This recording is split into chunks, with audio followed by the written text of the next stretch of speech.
Wonderful pals are always hard to find.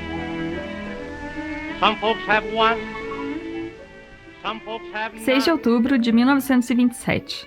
Estreava nos cinemas O Cantor de Jazz. Ele foi considerado o primeiro longa-metragem a ter o som de músicas, canções, ruídos e alguns diálogos reproduzidos de maneira sincronizada com as imagens. Isso não quer dizer que até essa data não existia som no cinema.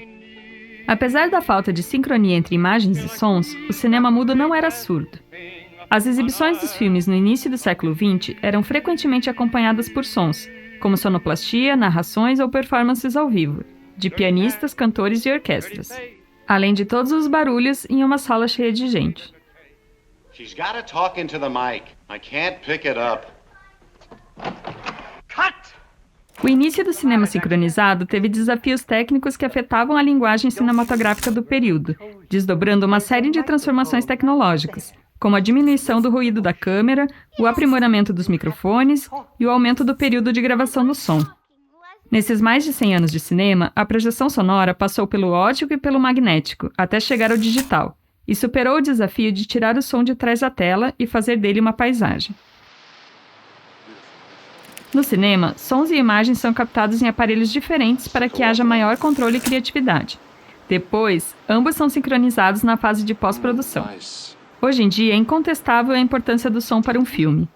Michel Chion afirma que o som traz um valor acrescentado às imagens, isso é, um valor expressivo e informativo com que um som enriquece uma determinada imagem, até dar a crer que essa informação ou essa expressão decorre naturalmente daquilo que vemos e que já está contida apenas na imagem.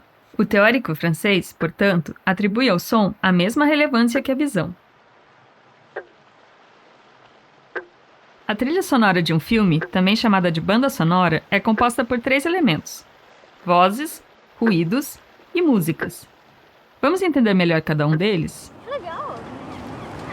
Eu só pintei com aqueles sprays. Mas normal. Eu já pintei o cabelo de rosa, roxo, azul e turquesa. Vai ser separado? Não, foi tudo junto assim. Foi aonde? Nessa cena do curta-metragem Vazante, as vozes das personagens se destacam dos outros sons, direcionando nossa atenção aos diálogos.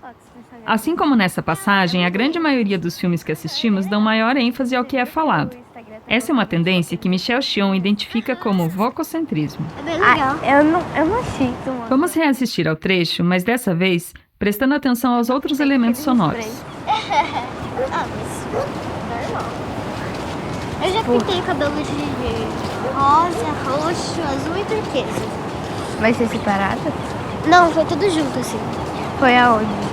Aqui atrás? Além das vozes, ouvimos o som das ondas do mar, dos cachorros latindo e dos pássaros cantando. Também é possível ouvir o som dos passos e das roupas se mexendo. Todos eles são considerados ruídos e fazem parte dos efeitos sonoros. Já no curta-metragem Interferência, podemos notar o uso do terceiro elemento sonoro de um filme, a música. O papel dela é criar tensão entre as cenas em que Mônica caminha hipnotizada e que Juliana percebe seu sumiço.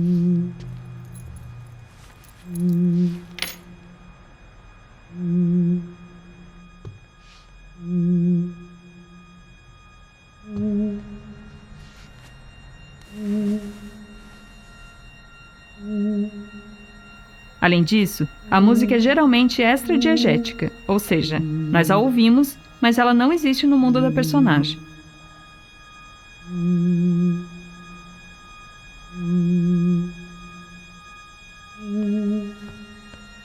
Mônica? Como departamento dentro de um filme, o som pode ser dividido nas etapas de pré-produção, produção e pós-produção. Na pré, a equipe do som lê o roteiro, dialoga com a direção, visita as locações e faz a decupagem de som. É o momento em que se pensa o estilo e o projeto sonoro do filme. É quando se planeja o que será feito na produção e na pós, segundo critérios estéticos, técnicos e financeiros do projeto. Na produção, a equipe de som direto é responsável por captar e gravar os sons feitos em set, e que farão parte da cena. Normalmente é dada prioridade aos diálogos. Nessa equipe estão técnica de som direto, microfonista e assistente, que trabalham para que o registro sonoro aconteça da melhor maneira possível, utilizando um gravador de som específico. A captura de som pode ser realizada utilizando um microfone sustentado pelo boom, posicionado acima ou abaixo da cabeça do elenco. e um microfone de lapela, que é preso ao corpo das atrizes e dos atores.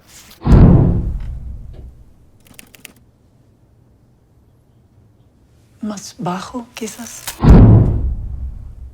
More bass? Yeah. Okay. Já na pós, acontece a edição do som, feita por uma equipe composta por edição de diálogos, que tem o objetivo de tornar as falas do elenco mais claras e inteligíveis, por artista de Foley, que cria e reproduz de forma sincronizada os sons das movimentações das personagens em cena, e por edição de efeitos, que compõe os ambientes de diferentes efeitos sonoros. Também é nesse momento que geralmente há o trabalho de composição musical.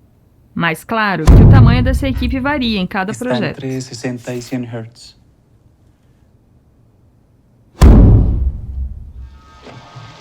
And kill all the effects except for the screen.